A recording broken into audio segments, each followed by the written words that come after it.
मेरे प्यारे विद्यार्थियों, आज मैं तुमसे कोई साधारण पढ़ाई की बात नहीं करने आया हूँ। आज मैं तुमसे उस रहस्य की बात करने आया हूँ जिस रहस्य को अगर तुमने समझ लिया तो किताबें तुम्हें बोझ नहीं लगेंगी, पढ़ाई तुम्हें सजा नहीं लगेगी, और जो तुम पढ़ोगे वो जिंदगी भर के लिए तुम्हारे भीतर बस जाएगा।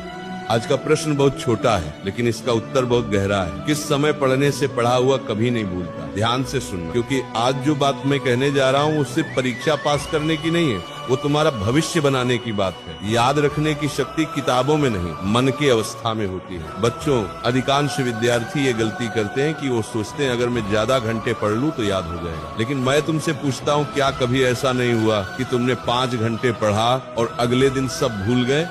और कभी ऐसा भी हुआ कि सिर्फ 30 मिनट पढ़ा और वो बात आज तक याद है? तो फिर सवाल ये नहीं है कि कितनी देर पढ़ा, सवाल ये है कि किस अवस्था में पढ़ा। याद रखना बेटा, दिमाग तब सीखता है जब मन शांत होता है। याद तब बनती है जब अहंकार नहीं होता। ज्ञान तब उतरता है जब भीतर शांति होती है। ब्रह्म मुहूर्त, वो समय जब दिमाग सबसे पवित्र होता है। अब मैं तुम्हें वो समय बताता हूँ जिसे हमारे शास्त्रों ने, हमारे ऋषियों ने और आज का विज्ञान भी मानता है, ब्रह्म मुहूर्त। ब्रह्म मुहूर्त क्या है? सूर्योदय से लगभग 2 घंटे पहले का समय। इस समय हवा शुद्ध होती है, मन शांत होता है, मोबाइल की दुनिया सो रही होती है, शोर नहीं होता, तुलना नहीं होती, अहंकार सोया होता है। बेटा, इस समय जो पढ़ाई की जाती है वो सीधी स्मृति में नहीं, संस्कार में चली जाती है। जो ज्ञान संस्कार बन जाए उसे कोई मिटा नहीं सकता। सुबह की पढ़ाई और रात की पढ़ाई में फर्क है। अब ध्यान से सुनो, बहुत ध्यान से। रात में पढ़ने वाला विद्यार्थी दिन भर की थकान लेकर पढ़ता है। उसके मन में डर होता है, तनाव होता है, तुलना होती है, मजबूरी होती है। लेकिन सुबह पढ़ने वाला विद्यार्थी खाली मन लेकर बैठता है, किसी से आगे पीछे होने का डर नहीं, मन में शांति, दिमाग ताजा।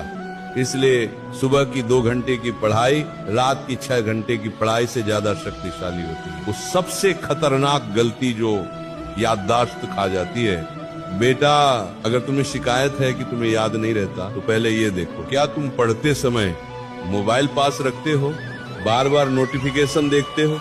पढ़ते वक्त कुछ ना सोचते रहना। याद रखना, बिखरा हुआ मन कभी याद नहीं रख सकता। जब तुम पढ़ रहे हो और तुम्हारा मन कहीं और है तो शब्द आंखों से गुजर जाते हैं लेकिन आत्मा तक नहीं पहुंचते। पढ़ाई से पहले मन को कैसे तैयार करें, अब मैं तुम्हें वो उपाय बता रहा हूँ जो कोई शिक्षक नहीं बता। पढ़ने से पहले 5 मिनट आंख बंद करो, गहरी सांस लो, मन ही मन कहो, मैं सीखने बैठा हूँ, मैं श्रेष्ठ बनने बैठा हूँ, मैं अपने भविष्य की नींव रखने बैठा हूँ। जब मन ये स्वीकार कर लेता है तब पढ़ा हुआ सीधे भीतर उतरता है। याद रखने का नियम समझो, रटो मत। बेटा, जो चीज तुम समझते हो उसे याद रखने की जरूरत नहीं पड़ती, लेकिन जो चीज तुम रटते हो वो डर के साथ जुड़ी होती है और डर के साथ जुड़ा ज्ञान टिकता नहीं। इसलिए पढ़ते समय खुद से पूछो, ये क्यों ऐसा है, इसका कारण क्या है, इसका जीवन में उपयोग क्या है। जब प्रश्न पैदा होता है तो स्मृति अपने आप मजबूत होती है। निरंतरता, रोज थोड़ा लेकिन रोज याद रखना। ज्ञान का सबसे बड़ा शत्रु है असंतुलन। आज 10 घंटे पढ़ा, कल बिल्कुल नहीं, ऐसी पढ़ाई कभी स्थायी नहीं होती। लेकिन जो विद्यार्थी रोज 2 घंटे एक ही समय एक ही जगह पढ़ता है, उसका दिमाग खुद उस समय सीखने के लिए तैयार हो जाता है। अब मेरी आखिरी बात सुन लो और इसे मजाक मत समझो। जो विद्यार्थी आज कहता है कल पढ़ लूंगा, वही कल कहता है काश उस समय पढ़ लिया होता। समय किसी का इंतजार नहीं करता। अगर आज तुम्हारे पास उम्र है, ताकत है, दिमाग है और तुम फिर भी नहीं पढ़ रहे तो आने वाला समय तुम्हें माफ नहीं करेगा। आज सुबह उठो, अपने भविष्य को प्रणाम करो और पढ़ाई को साधना बना लो, क्योंकि जो ज्ञान साधना बन जाए वो जीवन बदल देता है।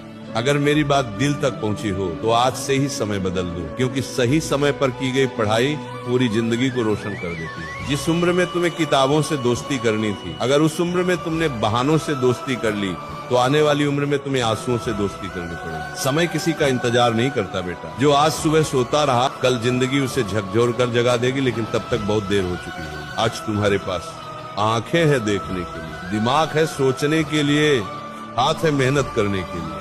फिर भी अगर तुम नहीं पढ़ रहे तो याद रखना, ये गरीबी नहीं होगी, ये असफलता नहीं होगी, तुम्हारा खुद का चुना हुआ विनाश होगा। अब एक प्रश्न है और इसका उत्तर तुम्हें देना है, किसी को नहीं, सिर्फ खुद को। अगर आज भी तुमने तय नहीं किया अगर आज भी तुमने समय को नहीं पकड़ा तो कल समय तुम्हें पकड़ लेगा और बहुत बेरहमी से पकड़ लेगा। अब फैसला तुम्हारे हाथ में है। या तो आज सुबह उठकर अपने सपनों के लिए तपस्या शुरू करो, या फिर कुछ साल बाद किसी और की कामयाबी को देखते हुए ये वाक्य बोलो, काश उस दिन बात मान ली होती। मैं यही रुकता हूं, क्योंकि सच्चाई ज्यादा देर सहन नहीं होती। अगर ये शब्द तुम्हारे भीतर आग बनकर उतर गए हो तो आज से ही अपने समय को बदल दो, क्योंकि जो आज खुद को नहीं बदलता उसे कल जिंदगी बदल कर रुलाती।